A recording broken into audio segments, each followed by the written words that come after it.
Good morning बच्चों। आज हम शुरू करेंगे रे ऑप्टिक्स। जो पूरी ऑप्टिक्स है ये लगभग 13 नंबर की है और ये फिजिक्स का इम्पोर्टेंट पोर्शन होता है, आसान भी है। तो आज हम शुरू कर रहे हैं रे ऑप्टिक्स। इसमें पहला टॉपिक है अपवर्तन, रिफ्रैक्शन। क्या रिफ्रैक्शन? तो क्या होता है रिफ्रैक्शन, अपवर्तन?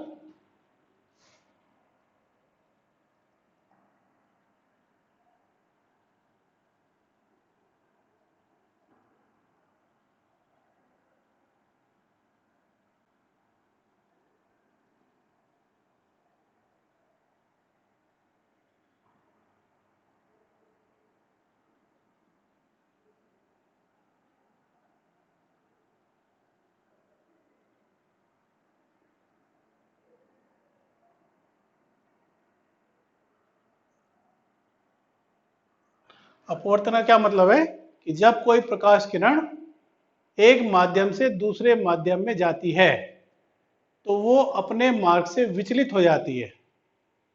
तो इस घटना को हम क्या बोलते हैं? प्रकाश का आवर्तन। फिर सुनिए, जब कोई प्रकाश किरण एक माध्यम से दूसरे माध्यम में प्रवेश करती है तो वह अपने मार्ग से विचलित हो जाती है। इस घटना को हम प्रकाश का अपवर्तन कहते हैं। ये प्रकाश किरण है जो एक माध्यम से दूसरे माध्यम में जा रही है, तो इसको बोलते हैं हम आपतित किरण। इसको बोलते हैं आपतित किरण। और अपवर्तन के पश्चात जो किरण होती है उसको बोलते हैं अपवर्तित किरण।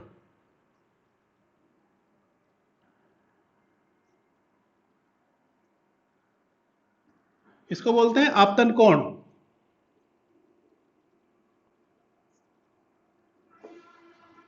और इसको बोलते हैं अपवर्तन कोण।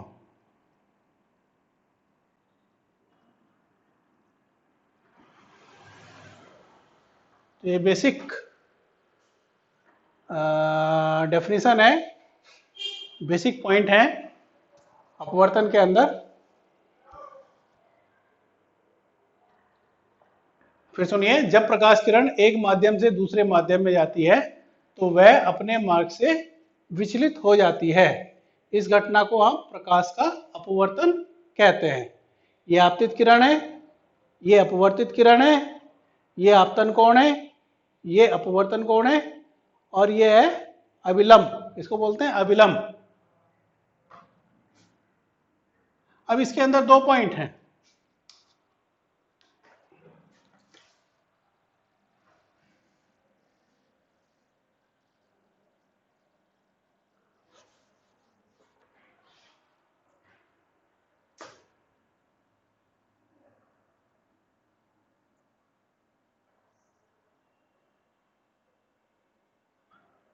अगर कोई प्रकाश किरण विरल माध्यम से सघन माध्यम में जा रही है, विरल माध्यम का मतलब है जिसके अणु पास पास होते हैं। सॉरी, विरल माध्यम का मतलब है जिसमें अणु जो है दूर दूर होते हैं, उसको विरल माध्यम बोलते हैं। और सघन माध्यम का मतलब जिसमें अणु पास पास होते हैं। जैसे एयर को हम जो है, एयर है, इसको विरल माध्यम बोलेंगे।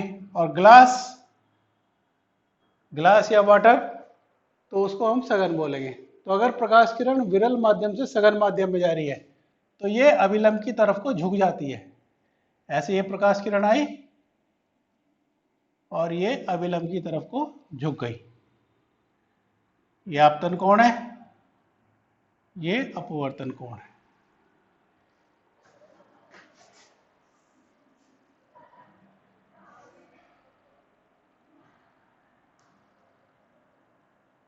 और प्रकाश किरण अगर सघन से विरल में जा रही है,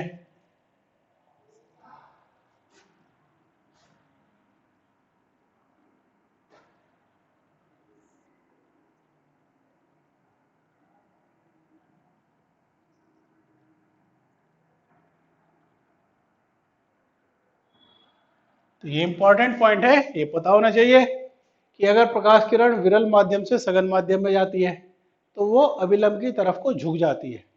और अगर प्रकाश किरण जो है सघन माध्यम से विरल माध्यम में जा रही है तो अविलंब से दूर हट जाती है। ओके, तो ये इंपॉर्टेंट पॉइंट है, पता होना चाहिए।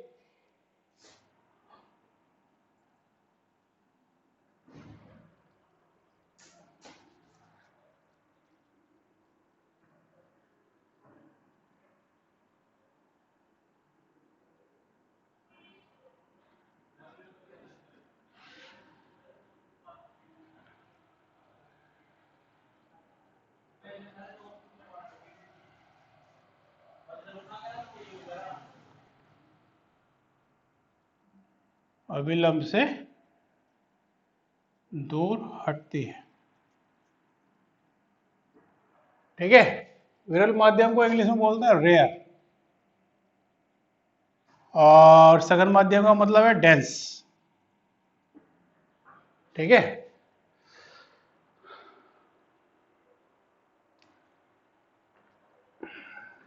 ओके,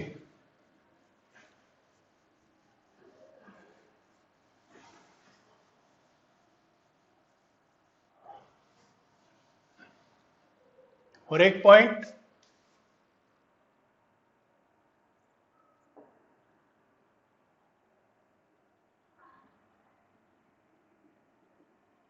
आवर्तन की क्रिया में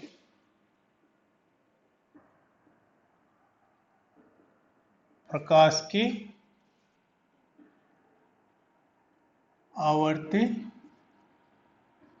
नहीं बदलती,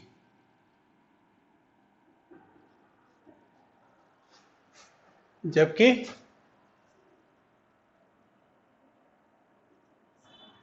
प्रकाश का वेग, तरंग दैर्घ्य व तीव्रता बदल जाता है।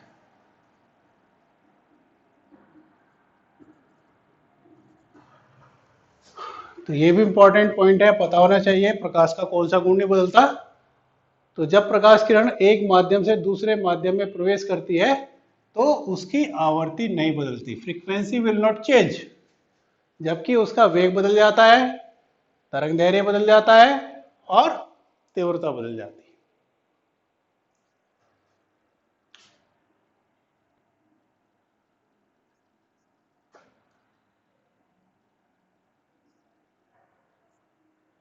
आवर्तन के नियम,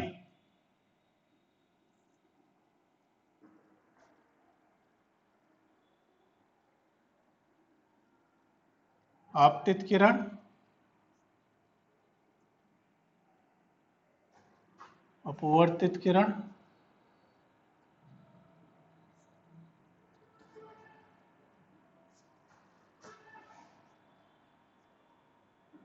तीनों एक तल में होते हैं।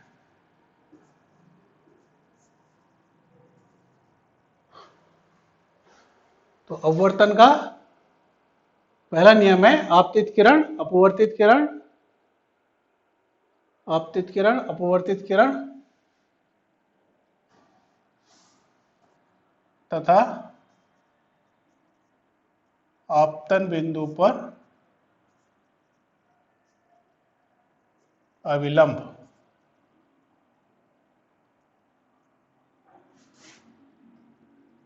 तीनों एक तल में होते हैं।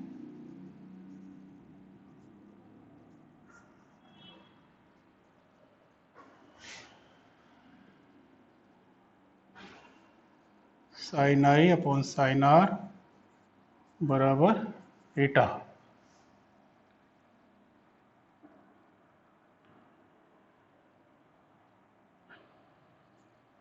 इसको बोलते हैं ईटा,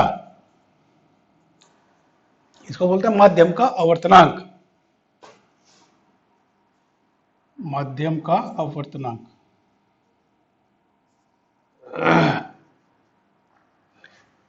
ठीक है, तो हम इसको कैसे बोलेंगे, आपतन कोण की जया व अपवर्तन कोण की जया। आई जो है आपतन कोण है, आर अपवर्तन कोण है।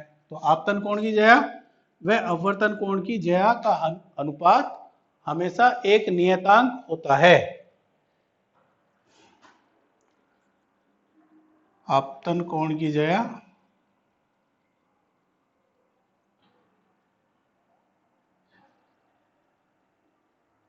अपवर्तन कोण की ज्या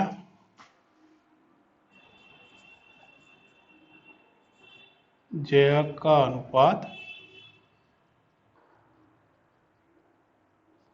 नियत रहता है।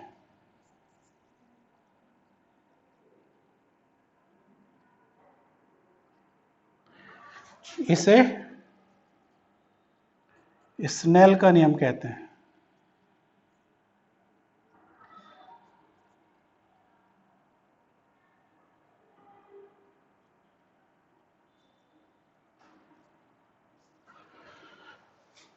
इसे स्नेल का नियम कहते हैं।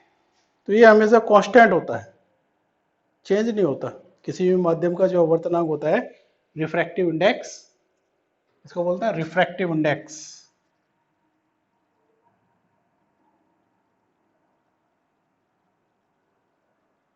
तो ये हमेशा कांस्टेंट होता है। तो ये अपवर्तन का नियम है। ओके,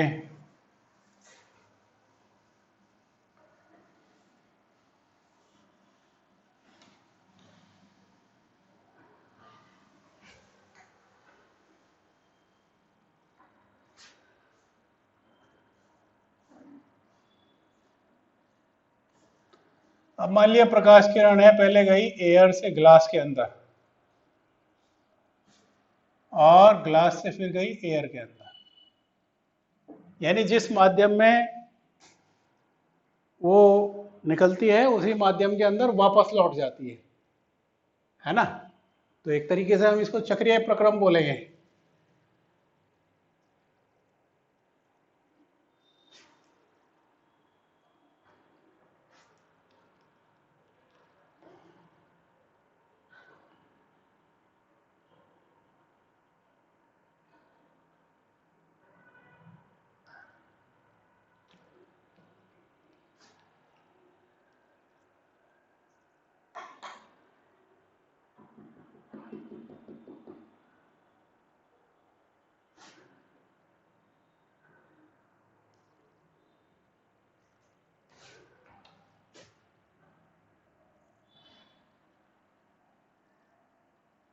मान लीजिए ये एयर है, ये ग्लास है और ये एयर।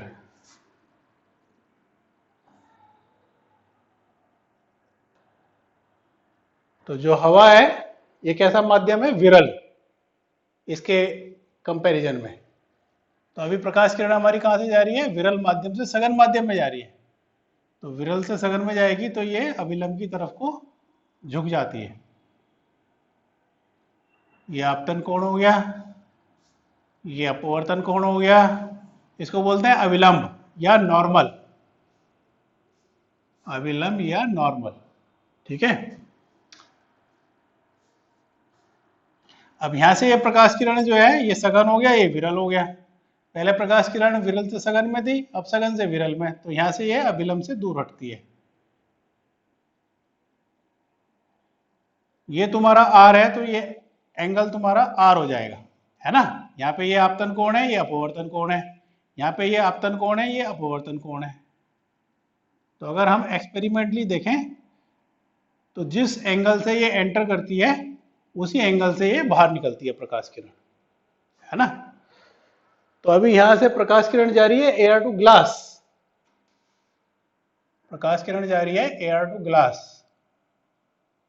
तो इसको हम लिखेंगे ए ईटा जी, हवा के सापेक्ष कांच का आवर्तनांक। इसको कैसे बोलते हैं हम, हवा के सापेक्ष कांच का आवर्तनांक। तो स्नेल के नियम से ए ईटा जी बराबर हो गया sine i upon sine r, है ना। तो माध्यम का आवर्तनांक जो है वो आपतन कोण की ज्या और अपवर्तन कोण की ज्या के अनुपात के बराबर होता है। फिर प्रकाश किरण जा रही है ग्लास टू एयर, तो इसको हम कैसे लिखेंगे, जी ईटा ए। ए ईटा जी का मतलब है हवा के सापेक्ष कांच का आवर्तनांक। इसको हम कैसे बोलेंगे? कांच के सापेक्ष हवा का आवर्तनांक, कांच के सापेक्ष हवा का आवर्तनांक। तो जी ईटा ए बराबर हो गया, यहाँ पे प्रकाश किरण जा रही है ग्लास टू एयर, तो ये हो गया साइन आर अपॉन साइन आई। तो अगर इनको मल्टीप्लाई करें हम, इक्वेशन 1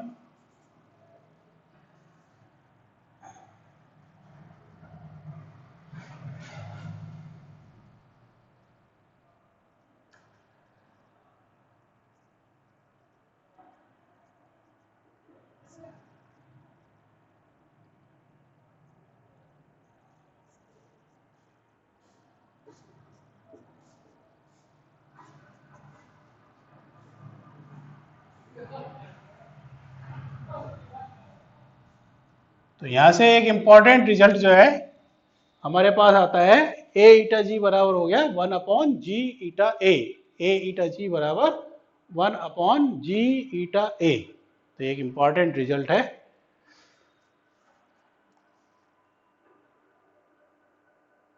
ऐसे मान लिया 3 मीडियम है, यहाँ पे तो हमने 2 मीडियम है, air to glass, glass to air.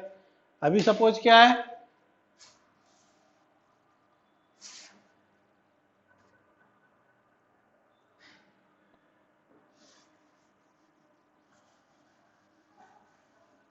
Prakash Kiran air से गई ग्लास में, ग्लास से गई वाटर में, और वाटर से फिर गई एयर में। यानी जिस मीडियम से प्रकाश किरण चलती है उसी मीडियम के अंदर प्रकाश किरण वापस लौट जाती है ना। तो चक्रीय प्रक्रम हो गया ये, एयर, एयर से ग्लास में, ग्लास से वाटर में, है ना, और वाटर से फिर एयर में। तो जिस तरीके से हमने ये इक्वेशन निकाली ऐसे ही हम फाइंड कर सकते हैं। पहले प्रकाश किरण गई एयर टू ग्लास, तो ए ईटा जी, फिर गई ग्लास से वाटर, जी ईटा डब्लू, और फिर वाटर से एयर में गई, डब्लू ईटा ए बराबर 1।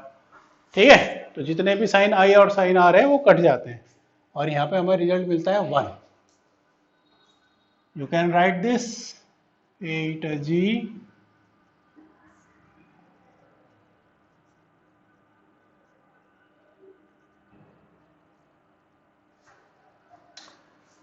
इसको हम लिख सकते हैं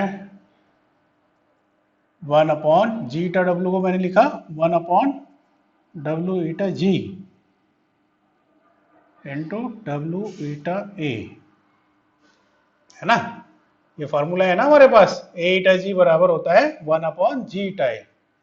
हवा के सापेक्ष कांच का आवर्तनांक बराबर होता है कांच के सापेक्ष एयर का आवर्तनांक। सिंप्लीफाई करिए, ए ईटा जी बराबर हो गया, ये ऊपर चला गया डब्ल्यू ईटा जी अपॉन डब्ल्यू ईटा ए। तो यहाँ से एक इम्पॉर्टेंट रिजल्ट मिलता है कि हवा के अगर 3 मीडियम है, हवा के सापेक्ष कांच का आवर्तनांक किसके बराबर होगा? कांच के पानी के सापेक्ष कांच का आवर्तनांक बटे पानी के सापेक्ष एयर का आवर्तनांक। तो इसको लिखने का तरीका क्या है? मान लिया 3 मीडियम है, एयर है, ग्लास है और वाटर है ना, और हमें लिखना है आवर्तनांक से डब्ल्यू ईटा जी, डब्ल्यू ईटा जी। तो हम इसमें देखते हैं कि तीनों मीडियम में से कौन सा मीडियम नहीं है इसमें, तो एयर नहीं है इसमें, है ना। तो एयर नहीं है इसमें, तो डब्ल्यू ईटा जी बराबर हो गया ए ईटा जी हवा के सापेक्ष कांच का आवर्तनांक बटे हवा के सापेक्ष पानी का आवर्तनांक। ठीक है ना, तो डब्ल्यू ईटा जी बराबर होगा ए ईटा जी अपॉन ए ईटा डब्ल्यू, यानी पानी के सापेक्ष कांच का आवर्तनांक किसके बराबर होगा? अब इसमें एयर नहीं है तो ए के सापेक्ष ग्लास का आवर्तनांक, ग्लास का आवर्तनांक, और ए के सापेक्ष पानी का आवर्तनांक, है ना। मान लिया हमें लिखना है सपोज ए ईटा डब्ल्यू लिखना, ए ईटा डब्ल्यू का मतलब हवा के सापेक्ष पानी का आवर्तनांक लिखना है, तो इसमें क्या चीज नहीं है, ग्लास नहीं है ना। तो ग्लास के सापेक्ष पानी का आवर्तनांक अपॉन कांच के सापेक्ष एयर का आवर्तनांक। ठीक है, ए ईटा डब्ल्यू में क्या नहीं है, ग्लास नहीं है, तो ग्लास के सापेक्ष पानी का आवर्तनांक बटे ग्लास के सापेक्ष एयर का आवर्तनांक। तो ये लिखने का तरीका होता है, इसकी जरूरत पड़ती है जब हम लोग न्यूमेरिकल करते हैं, तो इसकी हमें जरूरत पड़ती है। तो ये तुम्हें आना चाहिए। इसमें क्या नहीं है, पानी नहीं है, एट है जी, तो पानी के सापेक्ष कांच का आवर्तनांक बटे पानी के सापेक्ष एयर का आवर्तनांक, तो इसको लिखना आना चाहिए।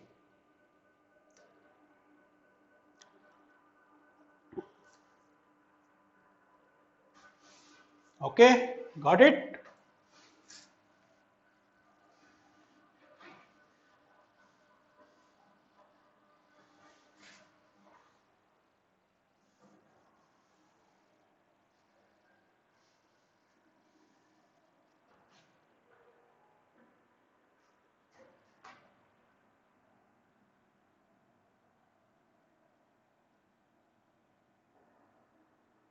क्रांतिक कोण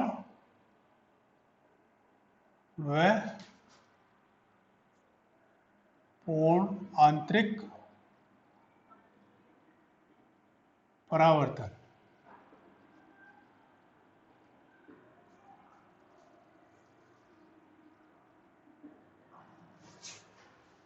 क्रांतिक कोण व पूर्ण आंतरिक परावर्तन।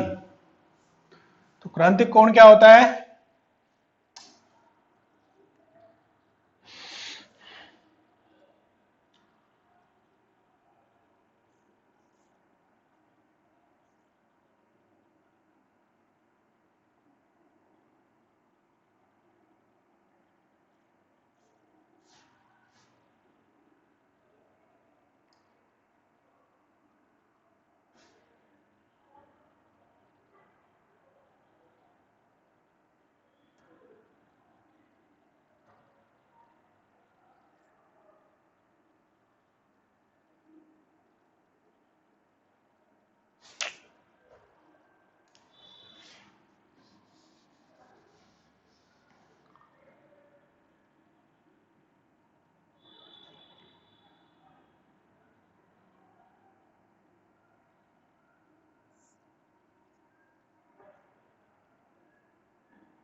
तो अभी हमने पढ़ा है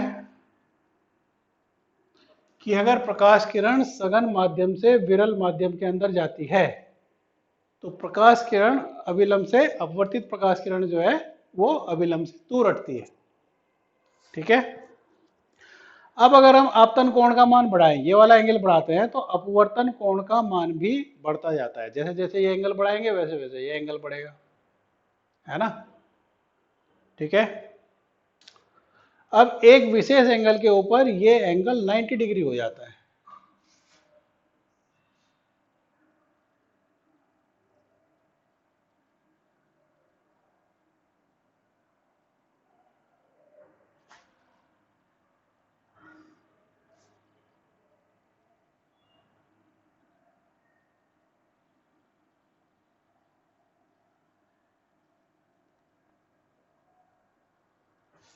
एक विशेष आपतन कोण के ऊपर ये एंगल अपवर्तन कोण जो है 90 डिग्री हो जाता है। तो इसको हम क्या बोलते हैं, क्रांतिक कोण, क्रिटिकल एंगल। यानी इसकी डेफिनेशन हो गई, वह आपतन कोण जिसके लिए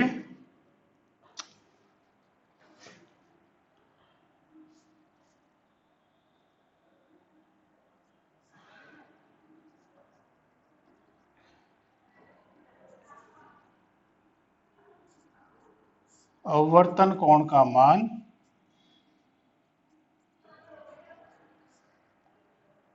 90 डिग्री हो जाए,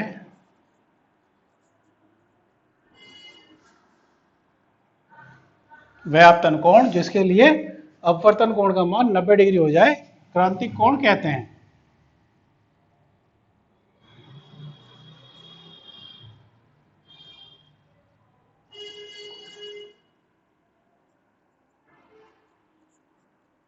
क्रांतिक कोण कहते हैं।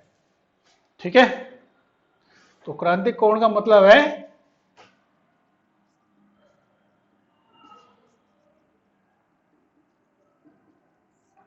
ये क्रांतिक कोण की डेफिनेशन हो गई।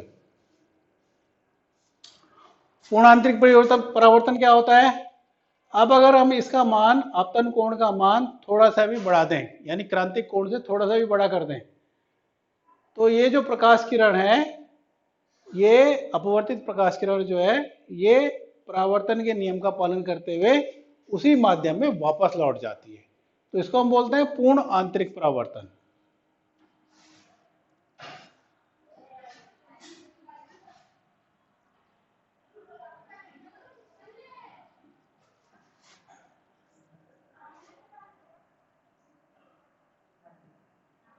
I greater than IC।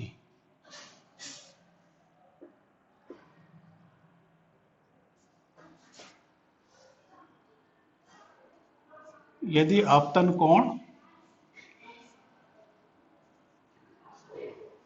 का मान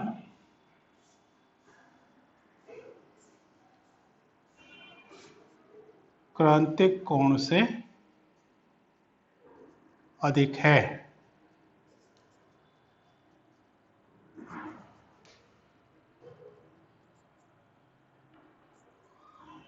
प्रकाश किरण उसी माध्यम में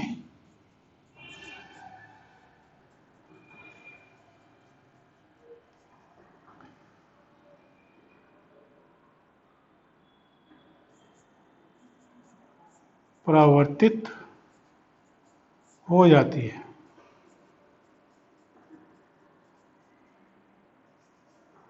इसे पूर्ण आंतरिक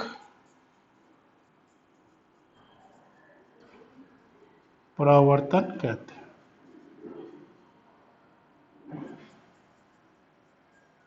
तो ये बहुत इंपॉर्टेंट फिनोमिना है कि अगर आई का मान, आपतन कोण का मान क्रांतिक कोण से थोड़ा सा भी बड़ा हो जाए, तो प्रकाश किरण जो है वो परावर्तन के नियम का पालन करते हुए उसी माध्यम में वापस लौट जाती है। तो जो डायमंड है, डायमंड के अंदर हम कटिंग इस तरीके से करते हैं कि उसमें पूर्ण आंतरिक परावर्तन होने लगता है, और पूर्ण आंतरिक परावर्तन होने के कारण जो है उसकी ग्लोज है डायमंड की, वो बढ़ जाती है ना। जो भी प्रकाश किरण उसके अंदर आती है वो उसके अंदर परावर्तित होती रहती है। तो कई बार परावर्तित होने के कारण जो है वो प्रकाश किरण के कारण वो डायमंड जो है ग्लोज करने लगता है। तो ये इंपॉर्टेंट फिनोमिना है। क्रांतिक कोण क्या होता है, पूर्ण आंतरिक परावर्तन किस तरीके से होता है, ये तुम्हें पता होना चाहिए, है ना। ऐसे ही रेगिस्तान के अंदर नकलिस्तान दिखाई देता है। नकलिस्तान का मतलब ऐसा लगता है जैसे कहीं दूर रेगिस्तान के अंदर कहीं पानी है ना, तो पेड़ की उल्टी छाया बनने लगती है। तो उसमें भी जो है क्या होता है, पूर्ण आंतरिक परावर्तन की घटना होती है। तो ये इंपॉर्टेंट फिनोमिना है।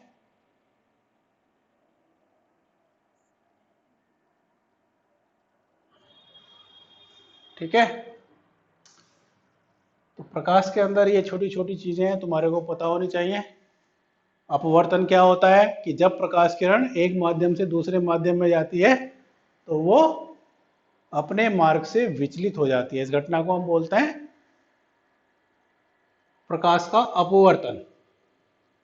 ठीक है, दूसरा पॉइंट क्या है कि जब प्रकाश किरण विरल से सघन में जाती है तो वो अभिलंब की तरफ को झुकती है, और जब सघन से विरल में जाती है तो अभिलंब से दूर हटती है। ठीक है, क्रांतिक कोण क्या होता है, पूर्ण आंतरिक परावर्तन, ये सब चीजें तुम्हारे को पता होनी चाहिए। ओके, तो इसके आगे जो है कल डिस्कस करेंगे। आप लोग पढ़िए मेहनत से, कोई दिक्कत आती है you can ask. Okay, good day, bye.